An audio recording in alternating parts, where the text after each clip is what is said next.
Good morning, my name is Christelle from Frans, the Klerk, Independent Technical Analyst. The first one on our list to describe this morning or to analyze this morning is Shoprite. The indicator I've added here is the Williams percentage R indicator that also highlights overbought and oversold levels. Now, oversold means that elastic band has got some room for upside. It means the probability for a bounce to higher levels is more likely. And an instrument is overbought, it means the probability for a pullback or profit taking is more probable. So at the moment we can see we are in oversold territory here at a minus 74. And what is nice about the Williams percentage R indicator is there's always a minus 50 midline. And analysts can assume that once that level changes into a support when it comes from oversold levels, the momentum to the top can escalate. And the inverse implies when it comes from overbought levels and it starts to change that midline, that minus 50 level into a resistance, we assume that the momentum to the bottom can escalate. So at the moment in oversold territories, on Shoprite, we assume that there is a possibility for a bounce to higher levels.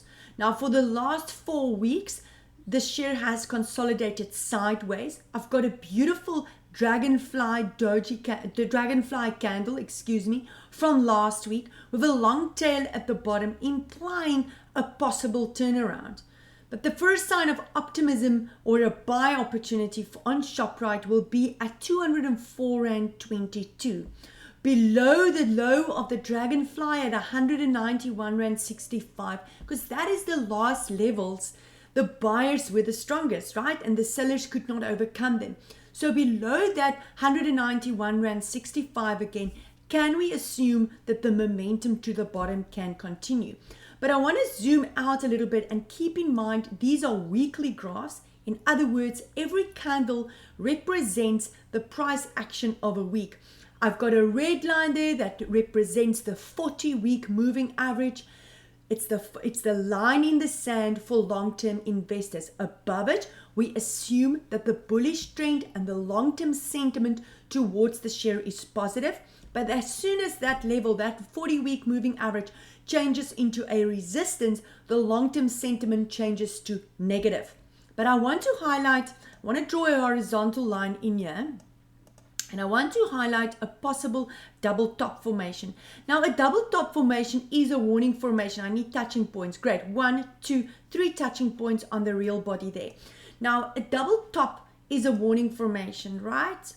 And it only becomes probable when that neckline changes into a resistance.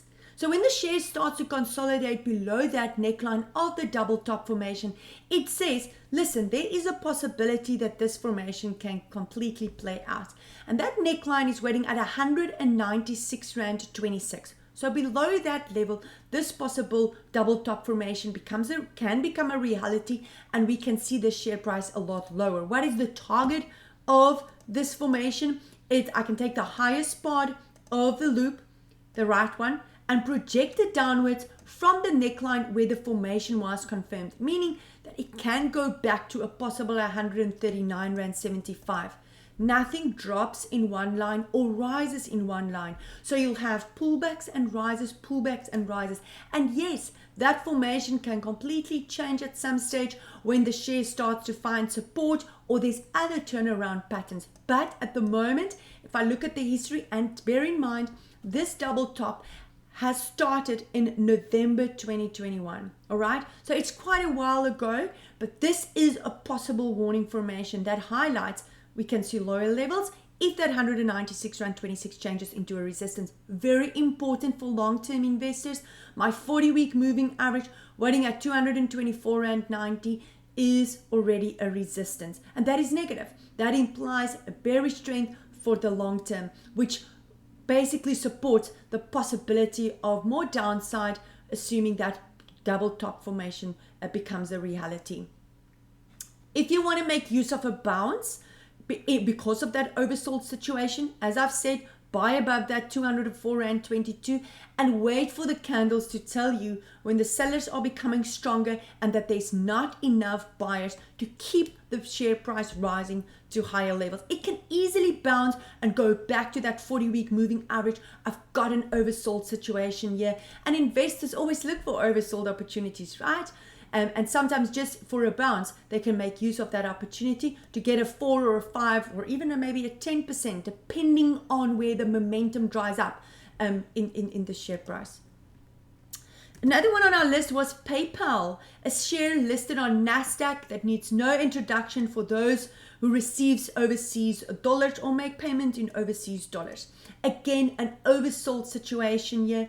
The share has stopped making new lows. I can even zoom out a little bit further.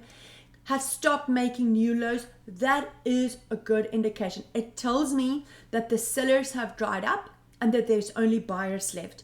Now, last week's bullish engulfing candle is a positive indication. It tells me that there's enough buyers that wanted to start protect the share price and that wanted to make use of the oversold levels. So you can, if you want to accumulate PayPal, buy at current levels above 64 and 51. Why? Because it's above last week's high at 64.40, but below that low of 59.55 again. Can we assume that the sellers will become stronger and that it might take the share lower? The 40-week moving average, represented by that red line, is a critical level, 77 Rand 12. And it will be interesting to see whether the share can change that level into a support. Because have a look, ladies and gentlemen, for a couple of times, the share tested the 40-week and it could not change it into a support. Tested the 40-week, could not change it into a support. That tells me there's not enough buyers to lift PayPal to higher levels. And very important, if we could go back here in October 2021, when the share for 1, 2, 3, 4 weeks tested the 40-week, could not change it into a support. Tested it. That was the bell and the whistle and the red light and the flashing light that went off to say, be careful, there's not enough buyers here. If you are in profit, you should take it because this share price might be going lower. And oh boy, did it not. I mean, it went all the way back to around 64 and coming from levels of $265. Very important as well. I also have here, I wanted to just show this also, a double top formation. A warning formation at the top of the formation that said of the graph, implying that, listen, lower levels is a possibility should that neckline, which weighted at $234.30, changes into a resistance. There's 3 formations that one should never ignore at the top of a rally: a double top, a head and shoulder, and a triple top formation. Those are clear warning formations telling you if you are in a profit, you should take it because the share price is probably going lower. Phillip Morris needs no introduction for those who likes to smoke. And if I can find it, Phillip Morris.